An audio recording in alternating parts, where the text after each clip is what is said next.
نبی پاک علیہ السلام نے فرمایا ہمارے اور یہودیوں کے درمیان فرق ہی سحری کھانے کا ہے، اور نبی اکرم صلی اللہ تعالیٰ علیہ وسلم نے فرمایا سحری کھایا کرو، سحری کھانے میں برکت ہے۔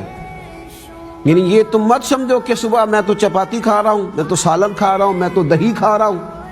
تم یہ صرف کھانا نہیں کھا رہے، تم رب کی عبادت کر رہے ہو۔ یہ عبادت ہے، یہ خاص خدا کا فضل ہے۔ صبح اٹھ کر سحری کرنا، افطاری کے وقت کھانا کھانا، یہ عبادت ہے۔ اور میرا خیال ہے یہ حدیث پاک جو ترغیب و ترہیب میں موجود ہے، اسے جو لوگ سنیں گے نا وہ تو شاید سحری کے لقمے کا روحانی ذائقہ محسوس کریں گے۔ وہ تو صبح پانی کے قطرے قطرے کو اپنی روح میں اترتا محسوس کریں گے۔ وہ کھانا یوں ہوگا کہ جیسے ان کے وجود کے لیے نور بن گیا۔ رسول کریم صلی اللہ تعالیٰ علیہ وسلم نے فرمایا بے شک اللہ تعالیٰ اور اس کے فرشتے سحری کھانے والوں پر رحمتوں کا نزول فرماتے ہیں۔